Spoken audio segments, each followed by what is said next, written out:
Nah, ini kita tadi sudah ngebahas sama Mas Bilma nih, kita sudah mendengar bahwasannya ternyata memang mudik itu seribet itu. Kita harus memikir bagaimana struktur datanya. Terus tadi ada yang nama pointer-pointer. Aduh, pusing juga aku membayangkannya. Nah, sekarang kita masuk nih ke pembahasan berikutnya. Jadi kan tadi memang mahasiswa itu kan agak sulit ya, bukan agak, bahkan kesulitan ternyata untuk mengoding seperti itu. Nah, ternyata gosipnya itu mereka melakukan pelarian nih masuk ke multimedia. Nah, kita akan ngebahas ini bersama Kak Rani.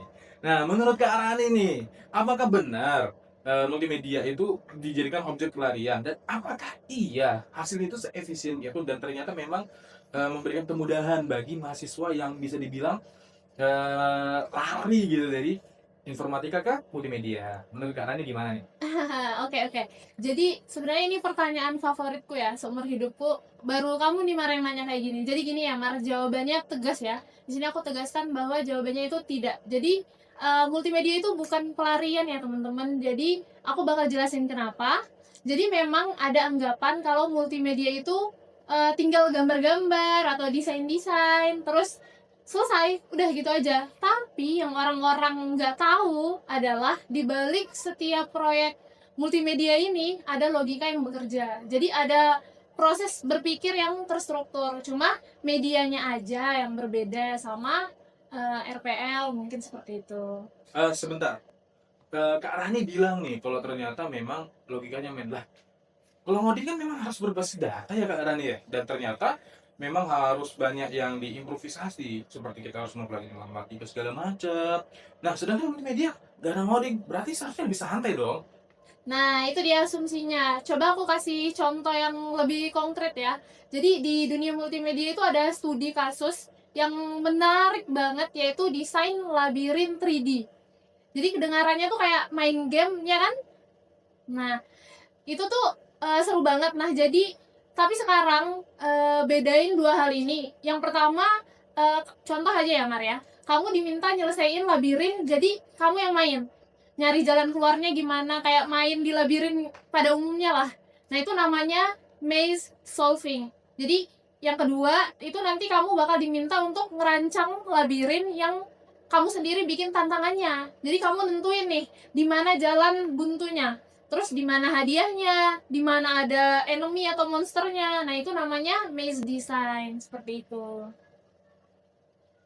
Berbicara tentang mesh design dari Kak Rani, aku tuh jadi keinget film Mesh Runner.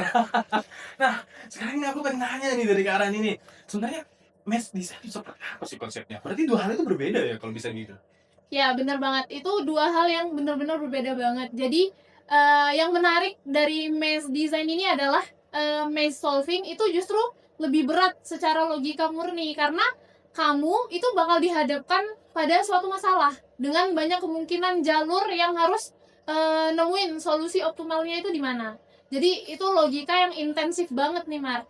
Sementara maze design ini kelihatannya lebih kreatif, ternyata juga butuh logika yang nggak kalah banyak, cuma dikemas secara berbeda aja gitu, seperti itu. Oh, oke.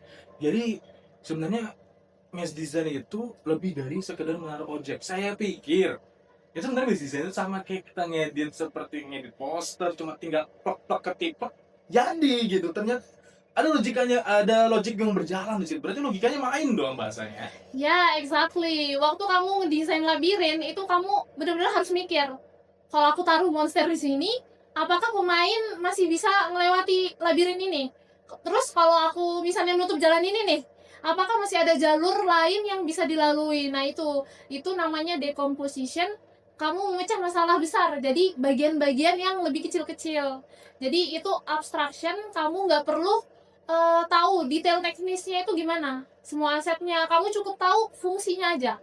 Nah, dan itu pattern recognition. Kamu belajar mengenali pola mana yang bakal bikin labirin ini nih lebih susah dan mana yang terlalu mudah. Jadi itu mudah dan susah seperti itu. Itu bentar, sebentar. Kak Rani bilang tadi ada membahas tentang pattern recognition lah. Bukannya itu salah satu dari empat pilar computational thinking ya? Nah, itu dia poinnya. Computational thinking atau CT yang bisa teman-teman dengar, itu tuh bukan cuma soal ngoding. CT itu cara berpikir. Jadi Dalam dunia multimedia, kamu itu tetap pakai Siti, cuma konteksnya visual dan kreatif. Jadinya itu bukan nggak pakai logika, tapi logikanya aja nih yang dikemas pakai bahasa yang berbeda, seperti itu. Nah, wah, saya tuh menarik banget tahu. Ternyata membuat game itu nggak sesimpel itu ternyata. Saya pikir dengan saya main game PUBG, main game ML gitu kan, cuma tinggal taruh plok plok plok, ternyata harus bikin kayak gitu. Wah, makanya saya mikir, ini tuh kan objek, ya kan? Kalau dalam gambar kan bisa dilewati. Berarti seharusnya kalau saya main ML ada batu itu lewat. Wah, ternyata memang ada logikanya berjalan di situ. Apa namanya? Dan saya pikir, anak ngodi masuk ke multimedia itu bisa menjadi alasan utama untuk pelarian. Wah, ternyata kayaknya bakal nambah beban lagi nih teman-teman.